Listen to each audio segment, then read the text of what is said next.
नमस्कार, इन खबर एमपी में बहुत बहुत स्वागत है आप सभी का। मैं हूं आपके साथ शिवांगी। मध्य प्रदेश में चुनाव करीब है। सभी पार्टियों ने अपने अपने उम्मीदवारों को मैदान में उतार दिया है और जोरों शोरों से प्रचार प्रसार में पार्टियां जुट गई हैं। लेकिन इसी बीच मध्य प्रदेश बीजेपी में क्या सब कुछ ठीक नहीं चल रहा है? ये सवाल कई दिनों से कई स्तर पर किए जा रहे हैं, क्योंकि बीजेपी के सीनियर लीडर ही ऐसे बयान दे रहे हैं जिससे कहीं न कहीं लग रहा है कि बीजेपी के नेतृत्व से गहरी नाराजगी उनकी चल रही है। दरअसल संध्या की बुआ बीजेपी की कदावर नेता और खेल मंत्री यशोधरा राजे सिंधिया का बयान सामने आया है। उन्होंने शिवपुरी विधानसभा सीट पर पार्टी के लिए प्रचार करने से इनकार कर दिया है, जबकि शिवपुरी सीट उन्हीं की है और वहां यह चुनाव लड़ती रहती हैं। इस बार उन्होंने चुनाव लड़ने से मना कर दिया और पार्टी ने इसे स्वीकार भी कर लिया था। मध्य प्रदेश की खेल मंत्री यशोधरा राजे सिंधिया ने विधानसभा चुनाव में प्रचार करने से इनकार कर दिया है। उन्होंने सीधे तौर पर कहा है, अगर उन्हें चुनाव प्रचार करना होता तो वो खुद चुनाव में खड़ी होती और वे अपने लिए प्रचार करती। दरअसल खेल मंत्री यशोधरा राजे सिंधिया ने पिछले दिनों इस बात का ऐलान कर दिया था कि वह इस बार विधानसभा चुनाव नहीं लड़ेंगी।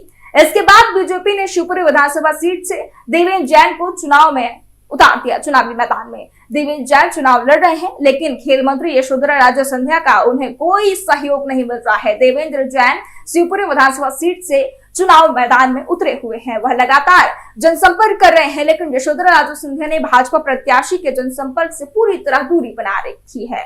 बुधवार को जब यशोधरा राजे सिंधिया ग्वालियर पहुंची तो मीडिया ने उनसे सवाल पूछा कि क्या आप विधानसभा चुनाव में प्रचार करने उतरेंगी। इसके जवाब में यशोधरा राजे सिंधिया ने साफ तौर से विधानसभा चुनाव में प्रचार करने से इनकार कर दिया। यशोधरा राजे सिंधिया ने कहा, अगर चुनाव प्रचार करना ही होता तो मैं खुद चुनाव में खड़ी हो जाती और अपने लिए प्रचार प्रसार करती। यशोधरा राजे ने कहा, उन्हें 4 बार कोरोना हो चुका है, इसलिए उनका शरीर अब काम नहीं कर रहा है। उनका शरीर अब साथ नहीं दे रहा है। उन्हें आराम का वक्त नहीं मिला। उन पर बहुत सारा काम था और वे लगातार काम करती रही हैं।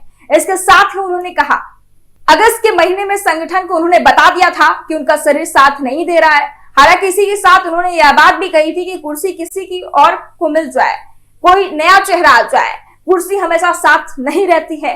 यशोधरा राजे के बयान से उनकी तकलीफ भी नजर आ रही है। भाजपा ने उन्हें टिकट नहीं दिया है। शिवपुरी के स्थानीय राजनीति जानकारों की माने तो सर्वे में यशोधरा राजे सिंधिया की हालत खराब थी। इसकी जानकारी उन्हें मिल गई थी, इसलिए उन्होंने पहले ही चुनाव नहीं लड़ने का ऐलान कर दिया था। पार्टी ने भी यशोधरा राजे को मनाने की कोशिश नहीं की और उन्होंने देवेंद्र जैन को चुनावी मैदान में उतार दिया। अब ऐसे में जहां देवेंद्र जैन को उम्मीद थी कि यशोधरा राजे सिंधिया उनकी मदद करेंगी, वहीं यशोधरा राजे सिंधिया ने चुनाव प्रचार करने से साफ इनकार कर दिया है। गौरतलब है 230 सदस्यीय मध्य प्रदेश विधानसभा के लिए 17 नवंबर को वोट डाले जाएंगे और 3 दिसंबर को मतों की गिनती होगी। इसके साथ ही साफ हो जाएगा किसके सिर पर सजेगा ताज और कौन विपक्ष में बैठेगा। ऐसे अपडेट्स के लिए हमारे साथ खबर एमपी पर बने रहे।